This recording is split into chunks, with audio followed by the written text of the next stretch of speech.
Hi there, everybody. Ooh, um, I'm saying welcome back to me because you haven't seen me for a while. I've been crazy busy. I had my daughter visiting for, well, right before the eclipse, and then we took off a week to go do that. And then we've both been, she's a biofeedback technologist and specialist, and I mean, a whole bunch of other things. Energy healer, Reiki master. Oh my gosh. The girl blows my mind. But we were busy doing a whole lot of stuff. And then I wound up last week having to fly out to Orlando to do a couple of presentations for the International Association of Counselors and Therapists and the International Medical and Dental Hypnotherapists Association. Same convention, they combined the two. But wow. So that was pretty exciting for me. Hopefully the people who attended my presentations came away equally as excited. I think they did.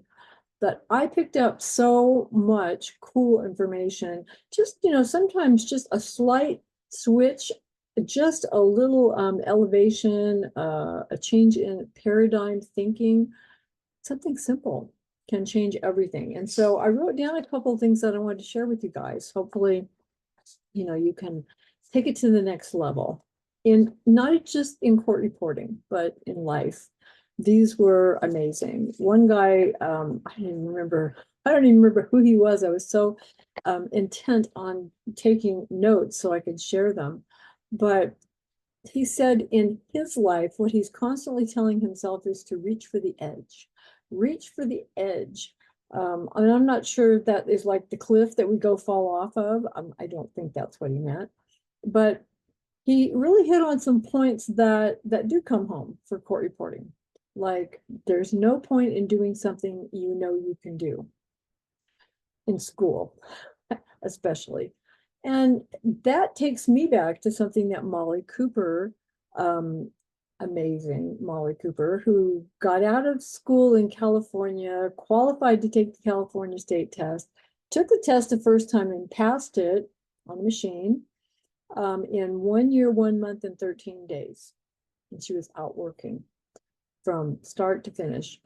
And she's the one who, when I was talking to her about how'd you do it, tell me all of everything that you did. I want to know all the details. And we started talking about finger drills, finger exercises. And I told her, yeah, I hate those. And she said, well, why? And I said, well, because they're hard and they suck. And I got 100 other things I should be doing. Um, and she said, well, how do you do them? And I thought, oh boy, because one of the books that I got, the one from like a billion years ago, says to go through the whole book each time until you can do the whole book in one sitting. Well, that's never happened. But I thought I always start on the first page and I do, 10 of those, and then I do 10 of these, and I do 10 of those, I do 10 of these, and I kind of go back and forth until I'm exhausted and I move to the next set. And she said, okay, and so when do you quit? When do you stop? And I thought, well, when I get to the hard ones. And she gave me a look that I have never forgotten. And she said, let me see if I got this right. So you just spent whatever time you had available to you doing the ones that you know how to do, the easy ones. And I said, well, yeah, it's a good warm up. And she said, no, it's a waste of your time. Don't ever do anything that you're good at. That's not going to make you better. Push yourself, challenge yourself, start with the hard ones. I want you to cross off everything in that book that's easy for you and start with a couple of the hard ones and work on those. Even if you only have 5 minutes to do a set of two.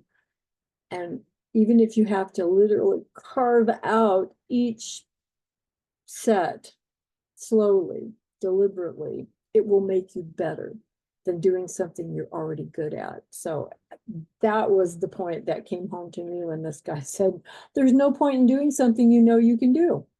So challenge yourself to do something you don't think you can do, because you'd be surprised if you keep at it. Like all of us who keep telling you guys, practice at high speeds and then bring it back. But push yourself, really push to get those high speeds, because that is what work is like. I mean, you get those bursts of speed, and you've got to have the mental knowing that I can do this. It's not going to look pretty, but I can hang on, I can do it, and then it'll come back down to hopefully a reasonable speed. The next thing I wrote down, I love this, because everybody always talks about flow and being in the zone, and that's a slightly different thing than what he's talking about here. But he says the flow is when skill meets challenge. So you're pushing yourself. You've got your skill developed to the point at which it is. For each of us, it's different, no matter how long you've been reporting or when you started school. Your level of proficiency in the skill is at your level at the moment. And so challenging that brings those things together, and that the flow is when skill meets challenge. Now, this is a strange kind of thing, because I had noticed that, when I was in school, I remember thinking, when I got into like the 225s, that all of a sudden 180 was like my cruising speed. It was like, well, this is happy land. I can do this all day long. 225 is really hard. And then somebody said, well, drop down to 160, 140. And I was stumbling all over the place, which makes no sense, because shouldn't I be more proficient at 140 and 160? But I had too much time to think. My brain had too much time to analyze how I was writing, whether there was a brief for that, whether there was a better, shorter way to write it. And all of that mental energy going into analyzing what I was writing was literally slowing me down. And what I found after a billion years of hypnosis training and neuroscience was that if my best writing comes when I'm not at my cruising speed. My best writing comes when I'm pushing past that. If I say my cruising speed is 200, and if they're hitting 220, 240, and that's a push for me, and I have passed the RMR, so it's not like I can't do those speeds. I've seen me do it, but it's not like my comfort zone. So when I'm pushing past my comfort zone, I don't have time to think. And all of a sudden, my writing becomes automatic. So challenge yourself. Figure out, where's my cruising speed? What do I feel most comfortable at? And then push it. And push it to the point where you don't have time to think about how you're writing, and just allow it to happen and see what happens. Whew, love that. If there's no challenge, then there is no effort, then there is no reward. Same thing. Push yourself. Push, come back. Figure out where the comfort zone is. And here's the thing. Comfort corrupts, honestly. People stop challenging themselves in the areas that matter when they feel comfortable. Why should I bother? For those of us who want to get out of school and be certified or up level in our certifications, or just make our job easier, we want to challenge ourselves to reach that new level, because there are so many benefits that come along with it. But most people, generally, it's a default that most people will, when they're in a place of feeling comfortable, they won't challenge themselves, and therefore comfort corrupts. And this very last thing I love, I'm going to say what he said, and then I'm going to tell you what it means to me, because it's something I've harped on for a while. And that is that, I love this, absence of evidence does not mean evidence of absence. Write that one down. Because for all of you out there who say, I'm practicing so hard and I'm not getting the results I should be getting, you are always building speed and accuracy at different varying levels in the background. You can't empirically say, I'm doing this and it's not having any effect taking me forward, improving my speed or my accuracy. You can't say that, because you don't have a way to test yourself in the moment, because I swear to you, you are always building speed. And once you have attained a speed, it's yours. You will never lose it.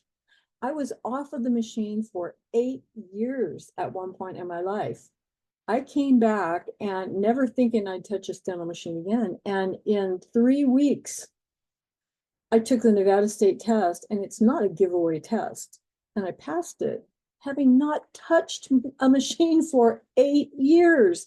It is like riding a bicycle. I had lost a whole lot of endurance and quite a bit of accuracy, but I had not lost speed because my brain knew how to listen that fast, and it knew how to give the signals to my hands of what to do. And it just took some fine tuning and some practice, some intent, focused, deliberate effort. And there it was. It all came back. And it's funny because I had had 3 kids earlier, before that 8 years off of the machine. And when I had taken time off, taken a leave of absence for, 12 weeks or whatever it was that they thought was all I needed, I would come back, and the joke in the courthouse was, oh, it'll be like you never left. And it was true. It was like within 3 days behind that machine at speeds that made me nauseous, my speed came back. And it was just like I'd never left, unfortunately. But think about it. So it's not like I got this speed and then I lost it. And it breaks my heart when I hear people who have gone back to school after having been off the machine, having quit for a while, that teachers will put you way back in a lower speed. And to me, it's like you've lost your momentum. I would much rather see, if you quit at 200, grab a 220 tape or 225 tape and push yourself to do that. Grab a 240 tape and push yourself to do that. And then fall back and see what your speed actually is, instead of saying, well, when I left school, I had just gotten in the 200s. Oh, well, we should put you in the 160s then. No, no. Because practicing at the speed you are trying to test at will do nothing but make you more accurate. And you could be really, really accurate at a lower speed, but you are not going to increase your speed. You have to push your speed to increase your speed. And your notes are going to shatter, and they're going to look like crap, and you're going to feel like crap. And unfortunately, that's the thing they don't tell you in school, is that this is not a pretty journey. This is not an easy trip. And that's why there's a 90% dropout rate. So challenge yourself, challenge you and what you think you're capable of, because I promise you, you are always, always capable of so much more than you think you are. Guys, have a great week. It's nice to be back and be talking to you again. Take care.